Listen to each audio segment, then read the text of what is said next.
मिली अफकार में खुश आमदेद। मैं आपके साथ साहिब कासमी।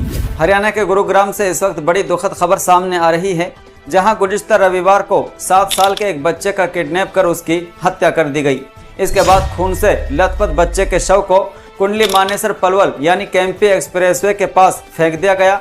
हत्यारे ने चाकू भी बच्चे की लाश के पास ही फेंक दिया। करीब दोपहर राहगीरों ने एक्सप्रेसवे के किनारे शव पड़ा देखा और पुलिस प्रशासन को सूचित किया। पुलिस मौके पर पहुंची और शव को कब्जे में लेकर के पोस्टमार्टम के लिए भेज दिया। बच्चे की हत्या निर्मम तरीके से की गई है। उसके शरीर पर चाकू से गोदने के करीब 12 निशान मिले हैं। मृतक बच्चे की पहचान आशीष के रूप में हुई है। उसका परिवार मूल रूप से राजस्थान के अलवर जिले के पलवारी गांव का रहने वाला है, लेकिन वर्तमान में फतेहपुर गांव में किराए के मकान में रह रहा है। बच्चे की मां उसे पिता के पास छोड़कर के ड्यूटी पर गई थी। इसी दौरान वो गायब हो गया। रविवार देर शाम परिवार ने पड़ोस में रहने वाले लड़के पर हत्या का आरोप लगाया। उनका कहना है कि आशीष ने उस पर अपने पिता का मोबाइल चोरी होने का शक जताया था। इसी रंजिश में उसने बच्चे की हत्या की है और संदिग्ध लड़का अभी फरार भी है। परिवार ने यह भी कहा कि जब तक बच्चे की लाश नहीं मिली वो उसे ढूंढने में साथ दे रहा था। रविवार सुबह भी आरोपी ने पुलिस प्रशासन को कॉल की थी कि कहीं लाश मिल तो नहीं गई। जानकारी के मुताबिक आशीष के पिता का नाम कमल है, जो गांव फतेहपुर में अमर सिंह के मकान में किराए पर रहते हैं। कमल के मुताबिक उसके परिवार में बेटे आशीष के अलावा पत्नी माया और एक छोटी बेटी है।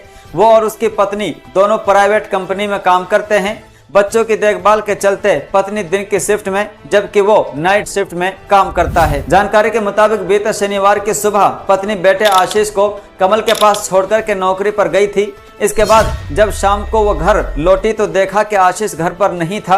करीब 2 घंटे तक माता और पिता दोनों बच्चे को तलाश करते रहे, लेकिन वो नहीं मिला। परिजनों ने बताया कि आशीष अक्सर पड़ोस में रहने वाले बच्चों के साथ खेलने चला जाता था और कई घंटों तक गायब रहता था। पड़ोस के एक युवक के साथ भी उसका लगाव था। जब उस युवक से पूछा तो उसने बताया कि आशीष उसके पास नहीं आया। इसके बाद पिता नाइट शिफ्ट में ड्यूटी पर चले गए। उसके बाद जब सुबह ड्यूटी से वापस लौटे तो देखा कि आशीष अब तक घर नहीं लौटा था। इसके बाद उन्होंने बच्चे की फिर से तलाश शुरू की।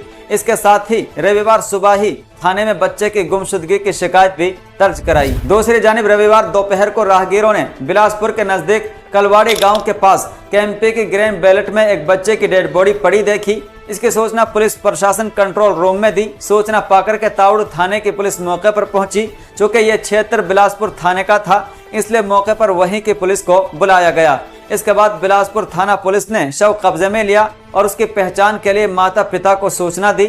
सूचना के बाद माता पिता मौके पर पहुंचे और उन्होंने अपने बच्चे को पहचान लिया। आशीष के परिवार ने रविवार देर शाम पुलिस प्रशासन को शिकायत दी, जिसमें पड़ोस के लड़के पर हत्या करने का आरोप लगाया। पिता कमल ने बताया कि 2 महीने पहले उसका मोबाइल चोरी हो गया था। तब बेटे ने इसी लड़के पर शक जताया था कि उसने आपका मोबाइल चोरी किया है। इस बात को लेकर ही लड़का उसके बेटे से रंजिश रख रहा था। आरोपी लड़के ने ही मर्डर किया है। लाश मिलने के बाद वो फरार भी है। वहीं दूसरी जानिब बिलासपुर थाने के एसएचओ दिलबाग ने बताया कि प्रारंभिक जांच में पता चला है कि डेड बॉडी पर चाकू जैसे तेजधार हथियार के निशान हैं। संदेह है कि हत्या के बाद शव को केम्पी के पास फेंका गया होगा।